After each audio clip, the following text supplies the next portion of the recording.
You're listening to That MMA Show.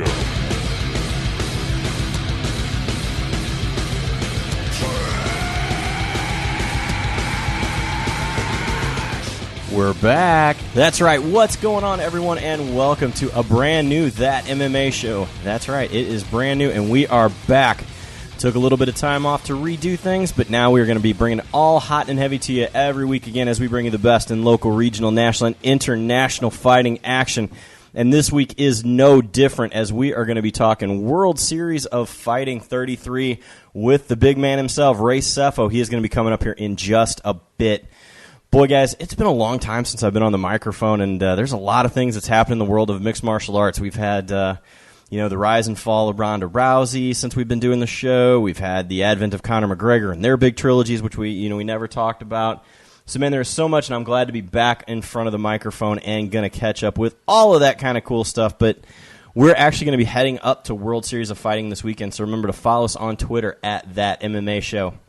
Or find us on Facebook, facebook.com/thatMMA Show, for all of the behind the scenes and all of that cool stuff that we're going to be doing live right from the big municipal auditorium with World Series of Fighting this weekend. We've also got some more mixed martial arts we'll be talking about today, but we got Ray Sefo coming up, and he'll be on the phone here in just a minute, so stick with us because we'll be right back with it. Hello, guys. This is Stephen Wonderboy Thompson, and you are listening to That MMA Show. That MMA Show. And, guys, like I said, we are kicking it all back off here. And this coming weekend on Friday, it is World Series of Fighting 33. And instead of just talking about it, I wanted to go straight to the top. So on the phone with me right now is Ray Sefo, the big man in charge. Ray, how are we doing? I'm good, sir. Thank you for having me. So, Ray, now, this is a huge fight coming up, and we'll get to that. But, for those who are just now finding World Series of Fighting out there, you are an incredibly decorated kickboxer, boxer, MMA. You have done it literally all in the world of combat sports. So give us a little bit of background. I mean, because I've been around since the days of, like, the Mark Hunt kickboxing fight. So, I mean, I remember, like, the good old days and all that. So just kind of give us, a little bit of background on where you got into the fight biz. Well, I come from a family of fighters, of boxers. My great-grandfather and my grandfather, both on my mom and my dad's side. I have German on my mom's side and Samoan on my dad's. Both of my, family side, should I say, all come from a boxing background. And by the age of 5, my dad had handed, obviously, all my older brothers, because I have 7 brothers, 2 sisters. And, all my older brothers were boxing, but it wasn't, it was more like a family thing, where my dad was, he did it professionally. And then, at the age of 5, I got handed my own boxing gloves by my dad, and I was sparring my cousins that were 5, 6, 7, 8.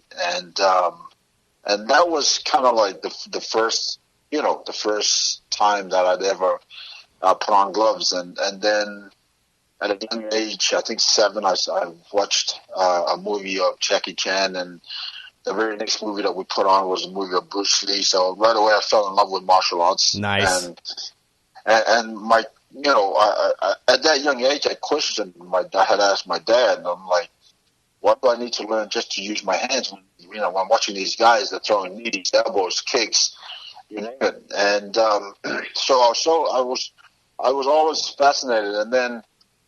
At the age of 12, I believe, or 13, I started while I was at high school, I started doing this part-time job delivering milk. So I was a milk boy. And, and so from getting paid from that, it allowed me to pay for my martial arts, membership. That's awesome. And and so that was the beginning of, my martial arts world, if you will. And I went from Kung Fu, which I did Wing Chun, which was one of the arts that Bruce Lee did also. I did that for 6 years, 5 to 6 years, and then moved from there to Muay Thai. And in 2000, it was the first time that I had trained jiu-jitsu, but, with none other than my good friend Horace Gracie. We were both in Japan. And I thought, okay, well, I'll give this a go. And that was the beginning of jiu-jitsu, of mixed martial arts. And And so my career, my career I just kind of, took, rode with the punches, if you will. Sure. I love martial arts, and for me it didn't matter whether it was a boxing fight or kickboxing fight or MMA fight. So, I found it to be, but to be honest, to a point, up to a certain point, I found that, kickboxing got to a point where, when I was fighting, I fought for K1 for 15 to 15 years. And almost fighting MMA was what got me hungry again and excited and wanting to learn more. And and then training with Randy Couture, who is a good friend, allowed me to to get.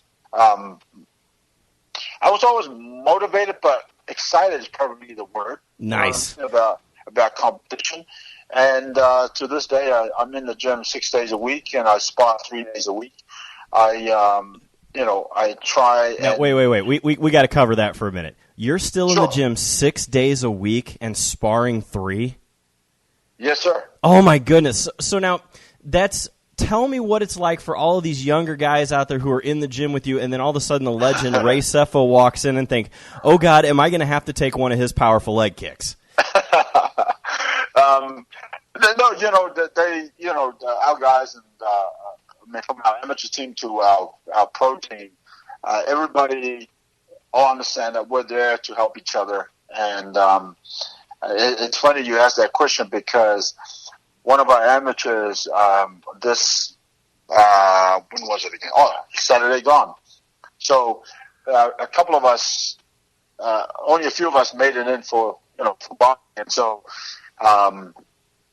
we went to and joined one of my friends' classes, Danny Davis, and it's a boxing class. And so anyway, the sparring had already started, and this young kid, I think his name is Jason, was talking to Dan and said, "How much does it cost to spar Ray Sefo?"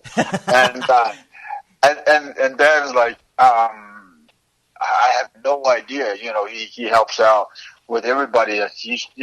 So finally this kid had worked up the courage to come over and ask if it was possible to spar him. And I'm like, yeah, absolutely. And the guy, the kid is, he must have been about 5'0", probably weigh about 115 pounds. So I could have just thrown him across the room. Nice. But just this satisfaction look on his face, or the excitement of just that when I said, no, let's go to the next round, kind of thing.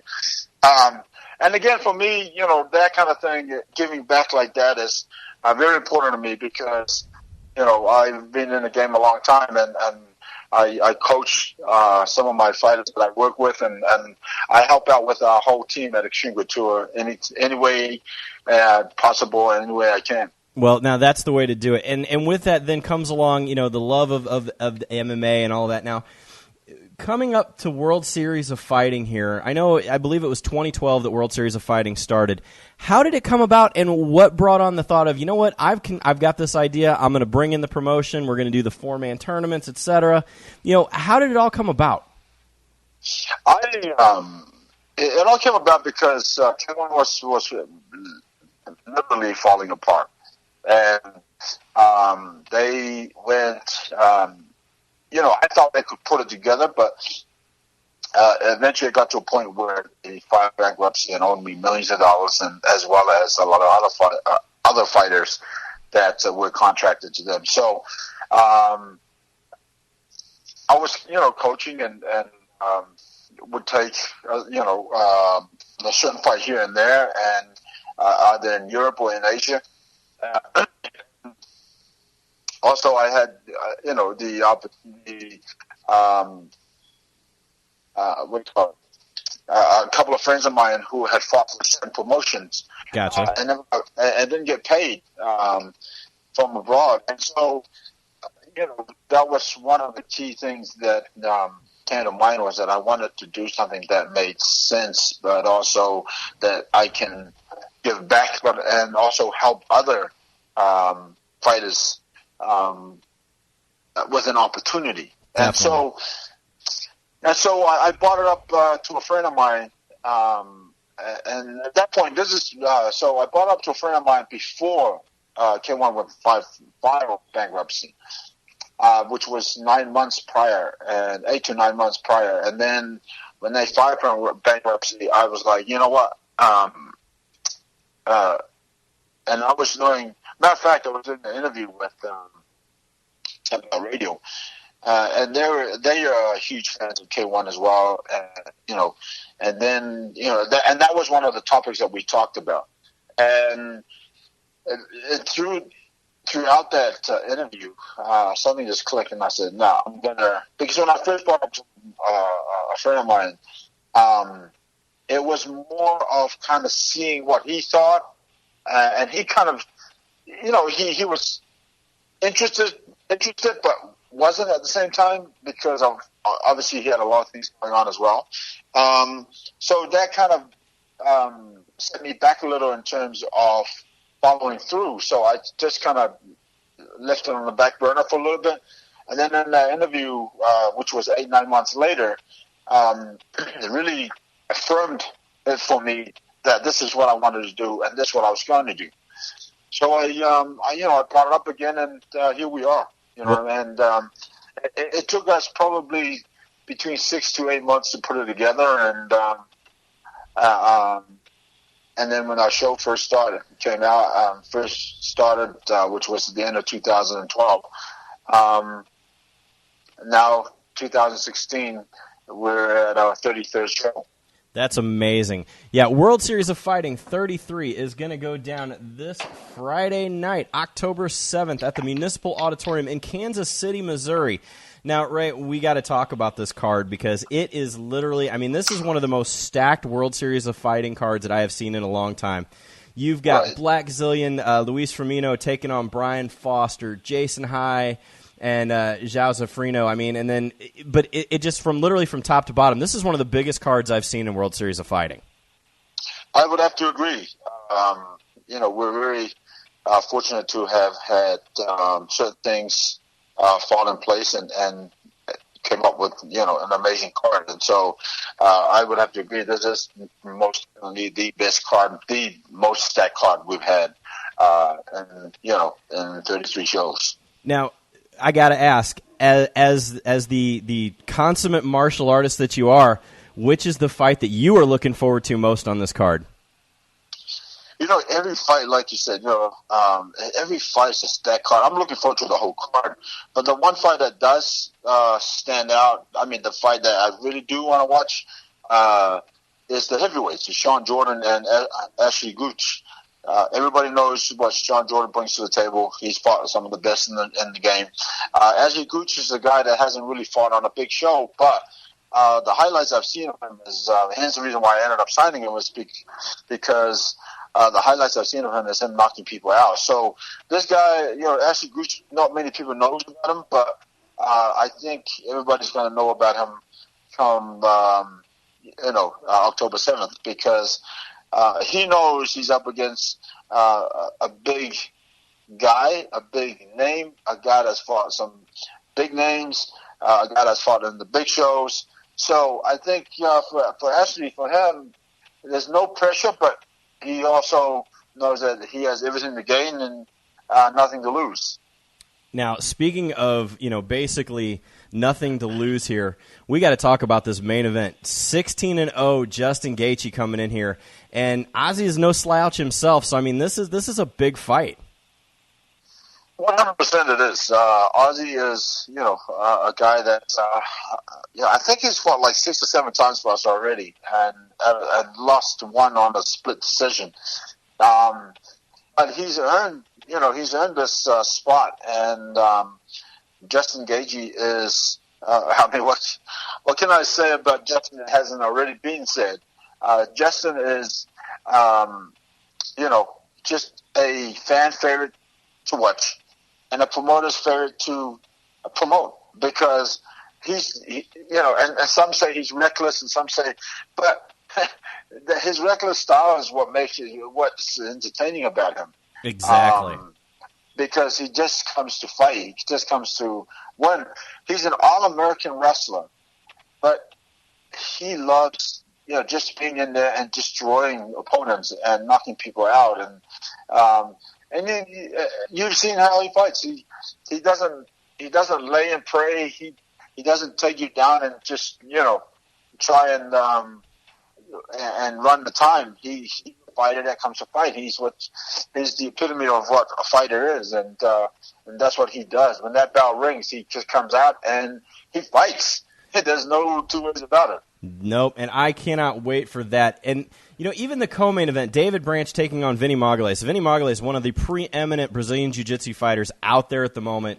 This is a big fight for him.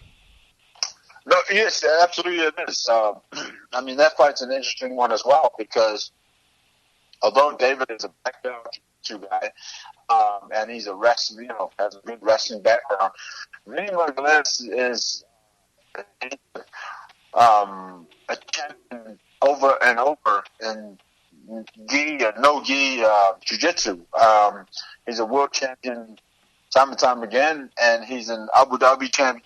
So he's one of the guys that listen, I train with Vinny, and there are times I'll take Vinny down, and within seconds he'll submit me. You know what I mean? He's so good on the ground. And I know when I take him down, he's going to sub me, and but that's the learning part, and that I like, and the challenging part I like. But like I said, David is a very technical fighter. He's such a smart fighter when he's in there. So I think this is one of the fights. We've seen Dave take guys down, but this is one fight that I think he doesn't want to be on the ground too much with Vinny, because he is, lack of a better word, a snake on the ground. He's so good on the ground. But hey, listen, David is a champion for a reason, and David is a guy that comes to fight also. So it'll be interesting to see the outcome of that fight. But and so, like I said, it's such a stacked card that I'm looking forward to every single fight on the card, from bottom to top. Every fight is an exciting one. It definitely is, and it will all go down on NBC Sports Network, October 7th, World Series of Fighting 33. Now, so this one is going to go down in Kansas City, Ray. What brought you back to the Midwest? We love being all over the state. Obviously for us, we want to be in every state possible, because the more we're around, the more people are going to know who Versus Fighting is, and you also get the opportunity to see our champions and our top fighters compete live. You know what I mean? So I think, for example, here October 7th is here in Kansas City, and then November 12th we're in Denver. So from there, December 3rd we're in Seattle. So we're all over the place. I love it. I love it. Well, we will be joining you live in Kansas City here on October 7th, the Municipal Auditorium Arena. Tickets are still available. Get those now. Also, if you want to win tickets to that fight, go to our Twitter right now. Go to That MMA Show on Twitter. Let us know that you want to win, and we got you covered. So, Ray Sefo, I cannot wait for this fight this weekend. It is going to be big. Thank you so much for joining us today. Thank you. I appreciate it. All right, guys, and we'll be right back with more of That MMA Show. What's up, fight fans? This is the only cartoon stupid enough to make fun of trained death machines, Tommy Toehold. You're listening to That MMA Show. Big thanks to Ray Sefo for joining us. It's going to be huge. Go check it out, World Series of Fighting. And again, like I said, if you want tickets to that fight, go to Twitter right now. We're going to cut them off, though, tomorrow, which will be Thursday, as we were doing this interview on Wednesday. We'll give them away. We'll let you pick them up at the door at the Municipal Auditorium. So go to That MMA Show on Twitter. Let us know, hey, I want tickets. And if you are picked, you'll get them. So we've already given away a bunch, and it's been huge. So World Series of Fighting, check it out. If you cannot make it, it is on NBCSN, so it's all going to go down. All right, guys. Now, also this week in the world of mixed martial arts, It is UFC 204, which will go down this Saturday, October 8th, and that is going to feature the headlining of Michael Bisping and the rematch against Dan Henderson.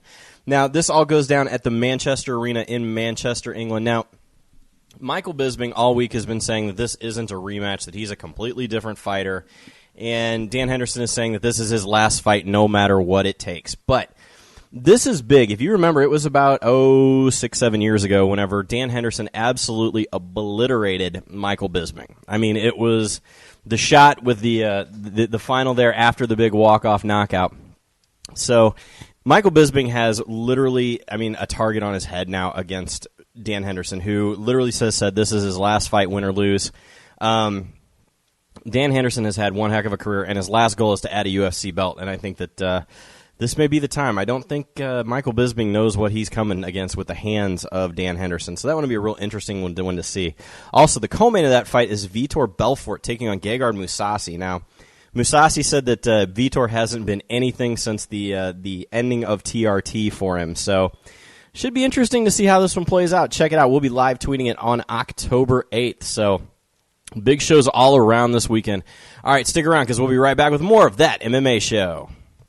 And finally this week, the last big announcement that really came out is injury has forced BJ Penn out of the UFC Fight Night 97 headliner in the Philippines. Now, this was the first time that the UFC had returned to the Philippines in quite some time. BJ Penn was set to take on Ricardo Lamas, but apparently has been put out due to a training injury. I don't understand what these guys do that they get hurt so much in training. I understand that hits and things and cuts come, but let's take care of the guys who are making the money for the gyms. You got to not let them roll over. That's what happened with Dominic Cruz, is a guy who basically rolled over on his knee as they were doing jiu-jitsu. Goofy stuff. So it really, really strange things. The other one that really is bad with this is that he is coming off a 6-month USADA suspension for using a banned IV. Now, basically, he had the flu and got an IV, and they called it out of suspension. Out of competition suspension. It's goofy. The whole USADA thing is turning really, really bad for the UFC and everyone else who uses it. But it is what it is. So, main card now, Ricardo Lamas. They're looking for an opponent. We'll see how that one works out. A lot of overseas guys over there with the Philippines. Preliminary card on Fight Pass will be the main one on that is going to be Sam Alvey taking on Alex Nicholson. That'll be a fun fight to watch. So be interesting to see if they can replace BJ Penn. All right, guys, that is going to do it for this week's show. We're back at it. So remember to follow us every week here on Twitter at That MMA Show. Find us on Facebook, facebook.com/ThatMMA Show. And our website, thatmmashow.com. So as always, remember, fight clean, fight hard, fight fair, and we'll see you next week right here on That MMA Show. Somebody says I'm out of control. Somebody's telling me I'm going insane. Speeding it up, count 1, 2, 3. You better watch your back, cause I'm crossing the lane. Start it up, just turn it on. Get ready to You're listening to That MMA Show.